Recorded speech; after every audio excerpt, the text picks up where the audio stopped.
जय माँ Bhavani. Hello guys, कैसे हैं आप? बताना। आज मैं आपको संकट चतुर्थी की व्रत की कहानी सुनाती हूँ। एक बार साहूकार और साहूकारनी थे। वो दोनों को काफ़ी साल हो गए थे शादी को, तो उनको कोई बच्चा नहीं था। साहूकारनी बहुत परेशान रहती थी कि उसकी कोई संतान नहीं है। साहूकारनी की संतान न होने का कारण है हमेशा वो घर में ऐसे ही उदास रहती थी और उसका कोई काम में मन नहीं लगता था। तो एक दिन साहूकारनी बाहर पानी लाने के लिए जा रही थी, तो रास्ते में कुछ औरतों को कहानी सुनते हुए देखा। तो उसने रुककर पूछा कि आप बहनों किस चीज़ की कहानी सुन रही हो? तो सभी औरतों ने साहूकारनी को बताया कि हम संकट चतुर्थी व्रत चौथ माता की कहानी सुन रही हैं। तो बोली कि इस व्रत को करने से क्या होता है? तो वो औरतें बोली कि चौथ माता का व्रत करने से सभी मनोकामना पूरी होती है और संतान न हो तो उसे संतान भी होता है। तो साहूकार ने वहाँ से चली आई और बोली कि अब से मैं भी ये व्रत करूँगी। साहूकारनी ने संकट चतुर्थी व्रत की संकल्प लिया कि हे चौथ माता, मैं ना ही रह जाऊँ तो सवा सेर का तिलकुटा करके चढ़ाऊँगी आपको। तो वो ना ही रह गई।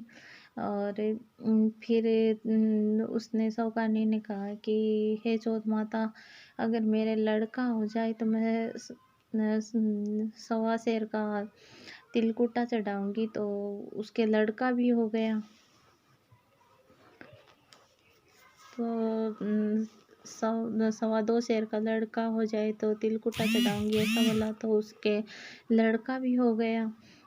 फिर भी उसने तिलकुटा नहीं चढ़ाया। फिर बोली कि मैं सवा मन का तिलकुटा चढ़ाऊँगी हे चौथ माता, अगर मेरे लड़के की शादी हो जाए तो फिर शादी भी तय हो गई। बारात लेकर चली भी गई। लड़के की बारात लेके आगे गई तो लड़के ने 3 फेरे ले लिए।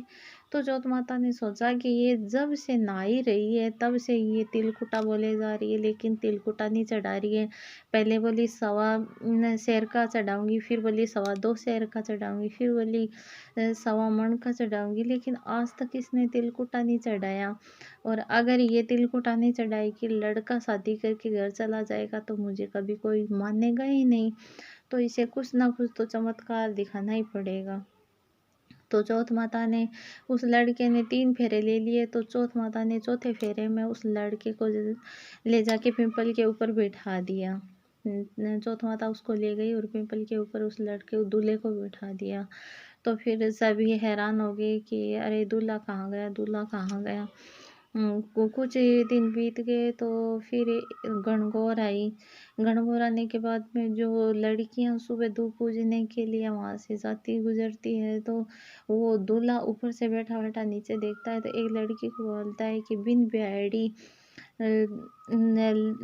एक लड़की को बोलता है कि बिन ब्याही दुल्हन आ जा।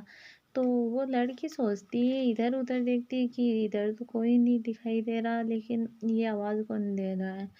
तो वो घर आखिर सोचती रहती है, लेकिन बताती किसी को नहीं है। फिर वो दूध लाने या कुछ भी उस रास्ते से गुजरती है, तभी वो लड़का बोलता है बिन ब्याहड़ी लड़की आ जा, बिन ब्याहड़ी बीननी आ जाए, ऐसे बोलता रहता है।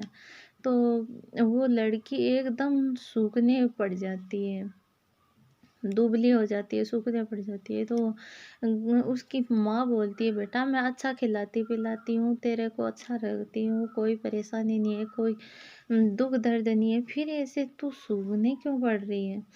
तो फिर उस लड़की ने एक दिन बताया कि मैं माँ जब भी घर से बाहर जाती हूँ, पिंपल के रास्ते से जाती हूँ, तो मुझे हमेशा ऐसे एक दूल्हा बैठा हुआ मेहंदी लगाया उसे और बांधा हुआ एक पिंपल के ऊपर से आवाज़ आती है, एक दूल्हा बैठा है वहाँ से आवाज़ आती है। वो बोलता है कि बिन ब्याड़ी बीननी आ जा।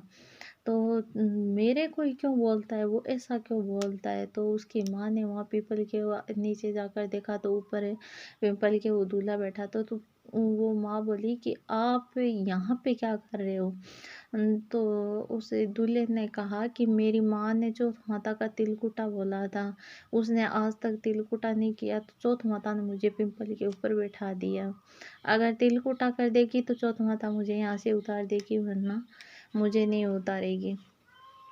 तो वो जाके दूल्हे के घर पे गई और उसने सारी बात बताई। उसकी माँ को कहा कि अगर भाई दूल्हे की खैरियत शादी हो तो तिलकुटा करो। आप तो बोलती आई हो अभी तक, जब से नहा रही हो तब से तिलकुटा बोलती आई हो, तिलकुटा नहीं किया आज तक। तो वो बोली कि हे मैया कि चौथ माता, अब अगर मेरा बेटा घर आ जाएगा तो मैं 1.25 कुंटल का तिलकुटा चढ़ा दूंगी। ऐसा ही उसे लड़की की माँ ने कहा। तो चौथ माता प्रसन्न हो गई और उस दूल्हे को घर भेज दिया, दोनों की शादी करवा दी। और बेटे वाले दूल्हा वाले और दुल्हन वाले दोनों तरफ से माँ को तिलकुटा चढ़ाया, पूरे गांव को न्योता दिया, तिलकुटा बंटवाया और सब सुख शांति से रसने बसने लगे।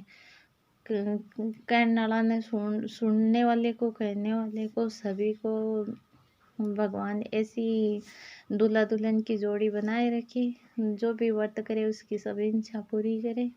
और अगर ये कहानी पसंद आई हो तो लाइक और शेयर कीजिएगा। मेरे चैनल को अगली कहानी सुनने के लिए सब्सक्राइब कीजिएगा। Thank you. जय विनायक बाबे की, जय चौथ माता की।